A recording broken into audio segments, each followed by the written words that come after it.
Hello and welcome to 2 by Tuesday, where every second Tuesday we solve the world's problems using the power of a 2 by 2 matrix. Today the question is this: how do you get your wild, crazy, awesome idea approved by management? Now, rule number 1 is, if you work in a pretty conservative place, don't call it a crazy idea. So before we even kick off on this, it does require a certain amount of courage to bring up these ideas. So I encourage you, give yourself a pat on the back for thinking about this and jumping in to this video and podcast to find out more about how you can hopefully stack the odds in your favor of getting your idea across the line. We're going to be looking at 2 elements today. The first is interest. And what I mean by that is on the y-axis, is it in their self-interest? So your managers or management's self-interest, those that need to approve it or buy into the idea, or is the idea that you're promoting and wanting to get over the line in your self-interest? Okay, so those are the 2 different elements when it comes to whose interest.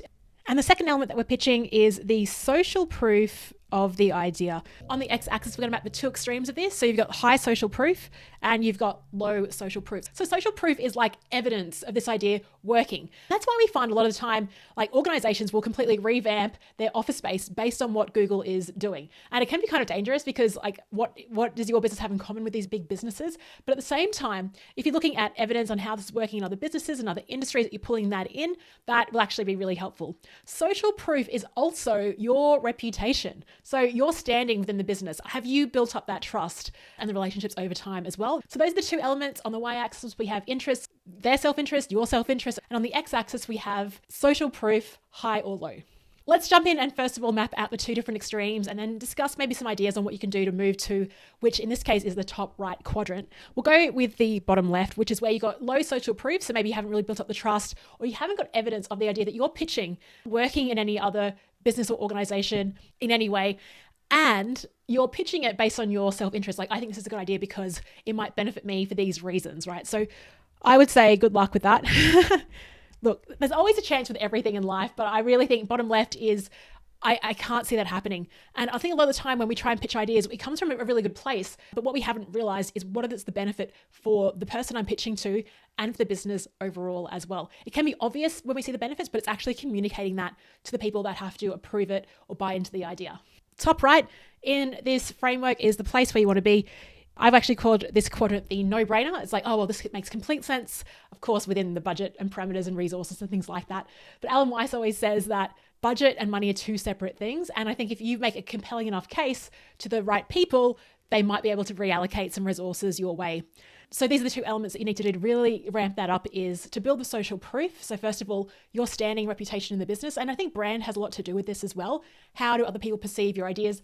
Are you always coming up with crazy ideas, or is the work that you're doing actually, have you got results in the past that can back this up? And the other element of social proof is whatever you're pitching, it doesn't have to be a direct replication of what another business is doing, but how are you noticing some elements of what you're pitching related to other industries? For example, I remember when my friend Geordie was pitching a reverse mentoring program for our business, which seemed a bit crazy at the time, having graduates mentor the executives of the business. But Geordie alluded to quite a few different companies within the industry and also outside the industry in terms of what they were doing. And as she was doing that, I remember looking around the boardroom and seeing a few executives nod their heads. Geordie also had very high trust and social proof within the business. So she completely ticked all the boxes when it came to building the social proof for her initiative. And it was awesome to see, and it was a bit of a no-brainer from that point on. In the top left, I've written there that it's possible. So this is where you're pitching it in the organization's self-interest, in your manager or the management's self-interest as well, but you haven't got the social proof to back it up. It's also like, if you think about betting on a horse, is like you haven't seen the form of this horse.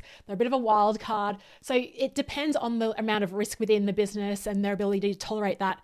But if you've made a compelling case, we can demonstrate through a variety of data, through storytelling, through conversations that you've had, that there is a compelling case for this, and it will impact, for example, things that management care about: the bottom line, profit. Will it increase attrition within the business?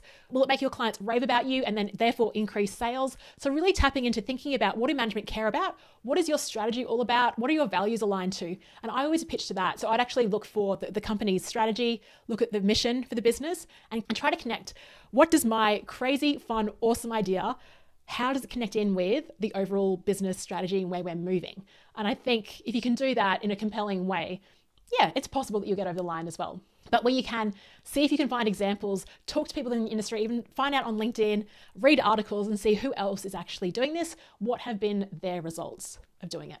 And then in the bottom right, I think I'm going to write the just the phrase, I'm not too sure. So this is where you've got social proof and you're like, hey, Google, Apple are doing this. Like, this is fantastic. But you haven't really pitched it in their self-interest. It's coming from a place of, or maybe they're perceiving it as a case of, oh, Leanne wants to do this because it'll improve her standing or whatever it is. So wherever you can, this is not about you at all. It's your idea, but the idea gets put on a table and you want to push it to their side and go, if this was done, what are the awesome things that could happen as a result?